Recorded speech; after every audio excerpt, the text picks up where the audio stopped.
ഒരേ ക്രൈം അത് മുസ്ലിം ആണെന്ന് പറയുമ്പോൾ അതിന്റെ ആ ക്രൈമായിട്ട് ബന്ധപ്പെട്ട ഡിസ്കഷൻ ഇത്രയാണെങ്കിൽ മുസ്ലിം അല്ലാന്ന് പറയുമ്പോൾ ആ സെയിം ക്രൈമാണ്. ആ ക്രൈം പറഞ്ഞാൽ മുസ്ലിം അല്ലാന്ന് പറയുമ്പോൾ ഡിസ്കഷൻ ചെയ്ത് നേരെ താഴെയാണ്. ആ കളമശ്ശേരി സ്ഫോടനത്തിന്റെ ഉത്തരവാദിത്തം ഏറ്റെടുത്തുകൊണ്ട് ആ മനുഷ്യൻ വീഡിയോ ചെയ്തിട്ടില്ലായിരുന്നെങ്കിൽ ഇന്നും കേരള മുസ്ലിങ്ങൾ നിരന്തരം മറുപടിയോ മാപ്പോ പറഞ്ഞുകൊണ്ടിരിക്കേണ്ട ഒരു വിഷയമായിട്ട് തുടർന്നിരുന്നതാണ്. ശരി, സ്ഫോടനത്തിൽ നമ്മളൊന്ന് ഒരു സാങ്കല്പികമായിട്ട് എടുക്കുക. അതിന്റെ ഈ പറഞ്ഞ പോലെ മാർട്ടിൻ അത് ഏറ്റെടുത്തില്ല. സ്വാഭാവികമായിട്ട് അത് ഹമാസ് അങ്ങനെ ആയിരിക്കും. അത് ഹമാസ് ആണോ മറ്റേ എന്താ ഇന്ത്യൻ മുജാഹിദ് അങ്ങനെ ആരാണെന്നുള്ള പക്ഷെ അത് ഇപ്പോഴും ഈ നമ്മളിപ്പോ ചർച്ച ചെയ്തുകൊണ്ടിരിക്കുന്ന ഈ സമയത്തടക്കം അത് ഉണ്ടാവും.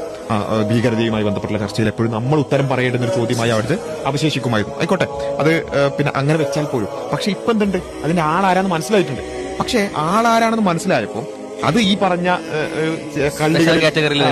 കാറ്റഗറീസിലും കള്ളികളിലും പെടാത്തത് കൊണ്ട് എന്ത് ചെയ്യാണ്, അതിനെക്കുറിച്ച് ചർച്ചയേയില്ല. കാരണം കേരളം കണ്ട ഏറ്റവും പ്രധാനപ്പെട്ട ഏറ്റവും വലിയ ഭീകരാക്രമണങ്ങളിൽ ഒന്നാണ് കളമശ്ശേരി ഭീകരാക്രമണം. അത്രയും ആളുകൾ മരിച്ചിട്ടുണ്ട്. അപ്പോ മരണത്തിന്റെ പേരിൽ നോക്കുമ്പോൾ അത്രയും വലിയ ഭീകരാക്രമണം കേരളത്തിൽ എങ്ങനെയില്ല. അപ്പോ അത്രയും വലിയൊരു ഭീകരാക്രമണം ഇന്ന് വിസ്മൃതിയിലാണ്. അതിനെക്കുറിച്ച് ആർക്കും ചർച്ച ചെയ്യണ്ട. അതിനൊരു ന്യൂസ് വാല്യൂ ഇല്ല, അതിന് ഫോളോ അപ്പുകളില്ല. ഇതാണ് യഥാർത്ഥത്തിൽ എന്തുകൊണ്ട് ഈ പ്രയോറിറ്റി നിശ്ചയിക്കപ്പെടുന്നു. എന്ത് ചർച്ച ചെയ്യണം, എന്ത് ചർച്ച ചെയ്യണ്ട, എന്തിന് പിന്നെ ന്യൂസ് വാല്യൂ കൊടുക്കണം കൊടുക്കണ്ട എന്ന് തീരുമാനിക്കുന്നിടത്താണ് ഈ ഇസ്ലാമോഫോബിയ ഉള്ളത് എന്നുള്ളതാണ്.